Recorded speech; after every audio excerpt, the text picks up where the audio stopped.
Greetings, travelers. I'm Kaiserkrat, and this is my kingdom. Africa, the cradle of humanity, and home to a breathtaking number of cultures and sheer diversity of ethnic makeup. Some of the world's oldest civilizations began in this ancient land. However, much of the continent has been shrouded in the same linguistic darkness that befalls societies without the written word. For countless millennia, the vast majority of Africa's peoples passed tales of great heroes and formidable kings through stories, told by various forms of oration. How accurate these accounts of long-dead individuals are can only be surmised through other forms of provenance such as archaeological evidence. However, something changed beginning in the 7th century AD when Arabs from the east invaded Africa, beginning with the ancient region of Egypt, and conquering across the north of the continent just south of the warm Mediterranean coast. These Arabs brought a new religion, Islam, and although it would take many centuries before the local indigenous peoples within its domain took the word of the Prophet, it would have a lasting impact on half of the continent to this day. More important than the religion itself was the written word in Arabic that missionaries zealously traveled to spread deep into the African interior. As Arabs began to cross the mighty desert, which they named the Sahara, they found an already thriving empire in West Africa, centered around the shoreline between the desert wastes and the hot, humid jungles further south. This shoreline, known as the Sahel, harbored an indigenous state known as Wagadu, but perhaps better known to outsiders as the Ghana Empire, named after a king's title, Ghana. The Wagadu state had been around for centuries and would exist for centuries more. Early on, suspicious of the outsiders bringing a new creed, it was only later in Wagadu's history when its political elite began to convert to Islam. However, Islam would be much more thoroughly embraced by one of Wagadu's successor states after it broke apart in the 13th century. This state, known as Mali, would go on to build one of the largest empires in African history. The ruling Mandinka people of Mali converted to Islam and embraced the Arabic script, which changed everything in this area of Africa. By using a writing system for their languages, the West African peoples could record events and transactions, allowing for a massive expansion of the state bureaucracy and increased centralization and power of the monarchy.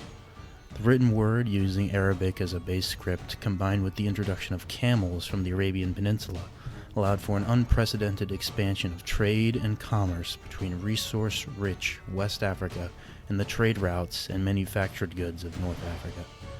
Caravans riding camels brought silk and spices originally from Asia, as well as the highly prized horses through North African states like Morocco, across the Sahara to Mali, in exchange for gold, ivory, and slaves. Islam became widespread in the cities of the Mali Empire for several reasons. It was popular amongst the royal family, the ruling aristocratic elite, and the merchant class. This was because by converting to Islam, these people had a greater access to the wider Islamic world, which was one of the most sophisticated and richest civilizations in the world during the Middle Ages. Muslim rulers in the African interior could receive embassy from fellow Muslim rulers in the north more so than what would have been perceived as heathen, pagan barbarians. For native African merchants, they received greater respect from Muslim merchants who often doubled as missionaries, and quite importantly, it reduced the risk of being kidnapped and sold into slavery, as it was forbidden to enslave fellow Muslims. It should be noted, however, that the majority of the population in these Muslim empires in Africa remained bonded to their indigenous religions until the 18th and 19th centuries when mass conversions began. Access to the pagan masses was one of the main drivers of warfare in this area of the world. The Mali Empire would raid its neighbors, looking to conquer new lands, but especially to capture other peoples and bring them back as slaves, to be sold in the massive slave markets of North Africa, where they would be exported throughout the wider Islamic world. In order to achieve success in these wars, Mali and other states of the transitionary grassland area known as the Sahel were dependent upon horses. Horses changed the battlefield and created an enormous advantage for the side that has the superior cavalry, so long as they are able to maneuver, a feat that is quite easy on the wide-open African steppe.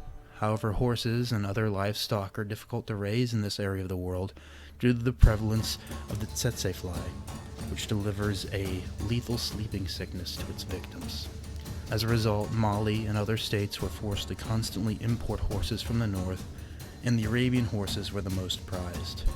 Another major kingdom that developed with the aid of Arabic script and camels was Kanem Bornu, centered around Lake Chad. Making good use of the fertile lands around the lake, the empire of Kanem Bornu would reign for centuries.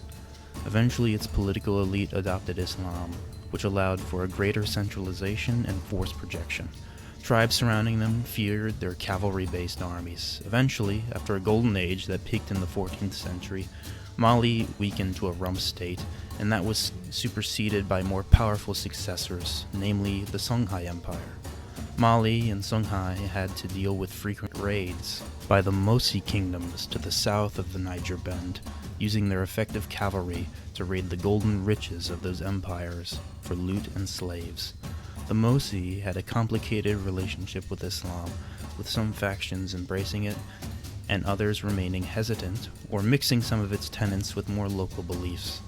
The migration of the Hausa people from the north eventually weakened Kanem Bornu as they faced a powerful threat from the new cavalry-based kingdoms. Songhai's eventual collapse at the hand of a Moroccan invasion led to an era of destabilization in West Africa. Many small and moderate-sized kingdoms competed with each other in the increasing demand for slaves, both from the Islamic world and the new European customers, led to a long-term decline of West African civilization. This culminated in the Fula Jihads of the 18th and 19th centuries, with powerful Islamic empires based around raiding for slaves. Although strong in their own right, it continued to weaken West Africa as a whole as European powers encroached further along.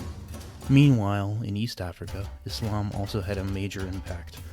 The spread of the Prophet's words impacted the city-states of Somalia early on, as they had extensive trade networks with the Arabs going back well into ancient times. Similarly, the Swahili coast of modern Kenya and Tanzania, which had a hub of trade-based city-states for centuries, also attracted Islamic merchants from Arabia. Some of these places, such as Zanzibar, became essentially run by Arabs. However, Islam remained largely centered around the major cities, most of whom were on the coast, and struggled to truly spread inland in East Africa. Christian Ethiopia stood as a bulwark against internal expansion, but ultimately other states like Christian Nubia were eventually broken up and conquered by the newly converted Egyptians to the north.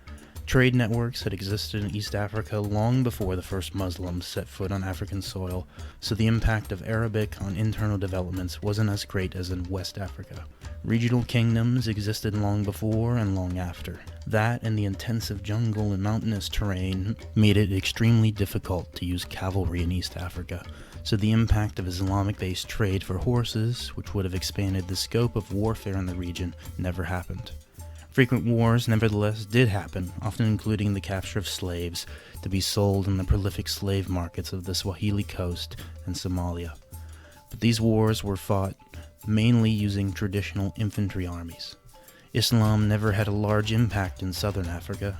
Exposure to horses, the Arabic script, and thus the word of the Prophet was severely limited. Southern Africa would maintain a more traditional way of life involving small-scale, ritualistic wars rather than huge growth of empires and devastating pillages and destruction until the 19th century. And this was achieved by indigenous efforts such as the formation of the Zulu Empire rather than any introduction of weapons or technology by any foreigners, whether they be Arab or European. Through centuries of contact, most Africans had lost their traditional beliefs in favor of foreign religions, namely Islam and Christianity. As a result, the most diverse continent on Earth had been changed considerably from when it existed long ago. Thank you for listening, and until we meet again, safe travels.